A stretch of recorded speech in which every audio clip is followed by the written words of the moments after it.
Hi guys, welcome to my channel. I've had a few shots at doing this with the camera standing, but you know, kept falling off and didn't really feel comfortable. We're going to begin with my first video on my channel besides the welcome to my channel I did a couple of days ago.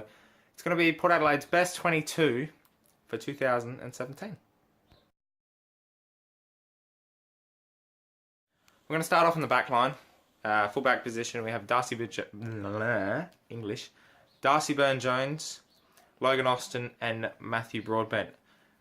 I think with those three, you've got obviously Austin playing on the full forward for the opposition. Byrne-Jones will probably take the first small forward, and Broadbent's probably there for more of the run and the carry out of the back line. So those three should work together. Obviously you can maybe change it up with Jonas going back as well. But I think those three are set for the fullback. To the halfbacks, we have Hamish Hartlett, Jack Homsch and Jasper Pittard. I think with them, Port have announced over the pre-season that Hartlett will play a lot along the halfbacks. Probably give that extra penetration, extra run. He's obviously struggled with form over the last couple of years, so hopefully he can pick it up across there and get a few more possessions and push to be at his potential best. Jack Homsch coming back from injury last year. He is our best backman, but obviously with the injury last year we had to cut him. He missed out. Sorry, not cut him. That'd just be weird and stupid by Port. But yeah, him and should have been at least in the All-Australian squad on the halfback. I think he was fantastic last year. Jasper Pittard. A lot of people won't agree with me, and I might be a little bit biased, but Jasper was sensational last year in probably our shittest year since 2012, especially in the Ken Hinkley era as well. So well done to Jasper, and I think those three across there, they could be deadly. Just hopefully our skills keep up, because those three aren't really the best, especially Pittard. Moving on to the centre line now. It was very tricky to pick who was going in where, but I believe that Brad Ebert, Ollie Wines and Jared Pollock across that centre line could potentially be the best centre line in the AFL if they all live up to their expectations. We know Ebert's a hard nut. Ollie's Quadzilla. He will destroy you with those thighs. And Pollock, he's the one. He's got to step up this year.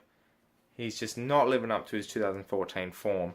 And we picked him up for a reason, and that reason was to carry the ball forward and give our forwards the best option. And he's just on and off. Every couple of games he'll stand up, we drop him, goes back to the sample, plays a blinder, comes back in, has about 15 possessions and does fuck all. Hopefully they do better across there, but I believe that those three could be a force to be reckoned with, especially if they all gel together and play well. Moving on to the half forward line now. This one was another tricky one to pick. I believe the best forward line for Port, across the half forward line anyway, is Wingard, Justin Westhoff and Aaron Young. Wingard, we all know, is a star. He probably had one of his worst years last year with injury, and it just wasn't his absolute best, but he still kicked 40 goals. And when you're doing that, you know that if he can play all 22 games, injury-free, and play his best, you're looking at a forward that could get 70 goals and potentially be another All-Australian for him this year if he does all those things.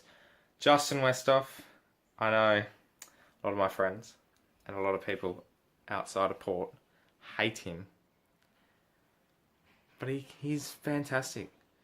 Real barometer. So if he plays well, he can really dominate the game. And Aaron Young, hopefully he lives up to 2016 form. So, the full forward line was a tough one to pick, especially with so many players that we could put in there. But I've gone with Jakey Need in the forward pocket, along with Charlie Dixon. And the other one, which is a lot of rumours have been going around saying Jackson Trengove will be playing forward more this year, along with swapping with Ryder in the ruck. So he's in my other forward pocket. That could be a good and a bad thing. I mean, we could have Westhoff who'll roam about up the ground and stuff, helping out in the defence and in the midfield and creating a target up high on the ground. But also, does that interfere with Charlie and, you know, giving him his space? It will give us a third tool and a higher option, so it could be a good thing as well. It did work well against Brisbane last year at Adelaide Oval, so that could be one to watch out for. Jakey Need, he's good. He's up and down a lot, but if he can stay more consistent, I reckon he'll cement that spot and he'll kick 30 goals this year.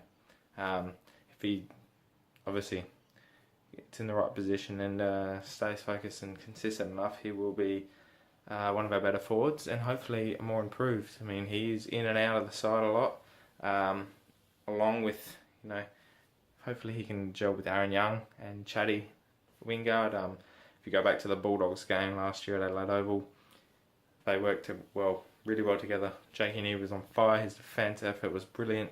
So hopefully he works well and kicks a few goals. Ruck. And the Ruck Rovers wasn't too difficult, to be honest. Paddy Ryder will start in the Ruck with Robbie Gray and Travis Boak, the skipper, for another year. I mean, if I was to be led in an army into a fight, I'd want Travis Boak leading that, because he is an inspirational leader. And my personal opinion, he's in the top 5 best captains of the AFL. Obviously no one can beat Luke Hodge. Taylor Walker's certainly up there as well. So Travis Boak's definitely one of the more better leaders and probably a mediocre side that we have at the moment. Hopefully that will change. So moving on to Robbie Gray. I can't speak highly enough of this bloke. He is set, I think, for a year that could possibly be his Brownlow year. I'm going to get a lot of shit for that comment. I can see it coming right now. I'm going to get so much shit. But you know what? It's just an opinion. He is a potential Brownlow medalist. I mean, we've 10 wins, 12 losses last year. He finished in the top 10, I think 12 votes behind Paddy Dangerfield. So if you add a couple of wins here and there, and he was injured last year too, so missed a few games with a hamstring. So if he plays well like he has for the last 3 years, he might be up. He'll be up there, but he might. Depends how we go, obviously, as a team. If we're shit and awful and disappointing, then no, don't worry about that comment. But if we're good enough and we're up there, then definitely we might have a Brownlow medalist for the first time ever in the AFL. And obviously, Paddy Ryder, coming back from the Essendon banned, the banned players, the supplement saga, which was something we never want to bring up again. But if he plays at his best, well, not his best, I mean, his best is well above any expectations that we have for him.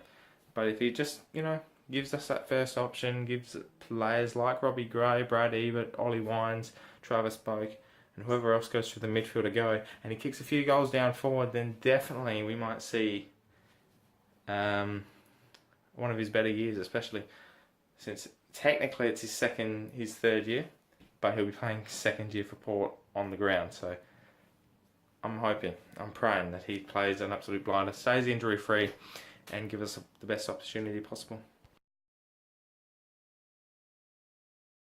Last but not least, the bench. It was a hard one to pick there was a lot of players in contention for the best 22, and I believe the 18 on the field are the best 22 we have, best 18 we have that will start. We've got a lot of youngsters coming through. We've got players coming back from injury. We've got Angus Monfries as well coming back for the Essendon issue as well. So it was very hard. But the 4 I've gone for all runners, and might be a couple of surprises as well. So they are Jarman Impey. So he'll swap through, obviously, into the forward line, probably come off for need or someone else, you know, just to give you extra run and carry. Matty White comes back from injury. He was just only played half a game last year, I'm pretty sure. And he's very quick, and we saw what he did in 2014. He's awesome. So, Carl Amon, I thought he was fantastic last year. He really stood up in a team that was depleted and struggling for form. So he was really good, especially left-footed. We need, as you've seen in the past, the better teams. They have a variety of players that can kick both feet, and also different, you know, avenues to go as well. So Carl Amon's definitely that.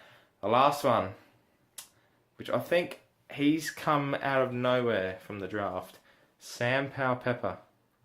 And if you guys do fantasy and AFL fantasy and Supercoach and stuff like that, it's definitely one to put on your bench, because he might be that player that plays. He might be like the Ollie Wines type, where he played every single game in his first year. Or he might not play at all. But I think he'll play maybe 15, 16 games, depending on his form. Hopefully he stands up. Commiserations to the likes of Angus Monfries, Brett Eddy, Tom Jonas as well. I really think they'll play during the year. Riley Bonner, as they come to my head. Dougal Howard, when he comes back from injury, I thought he was really good too last year. So they just miss out in round 1. But I think during the year they'll come in. Especially Brett Eddy, who I think might be the third tool we go after in the end. Especially if Trengove doesn't work out, we have to push him back. And hopefully in 2017 there aren't any injuries to key players and anything that stuffs up our structure. Well, thanks for watching, guys. Give me your opinion in the comments below on your best 22. And we'll see you next video where I don't know, we'll do something interesting. Au revoir.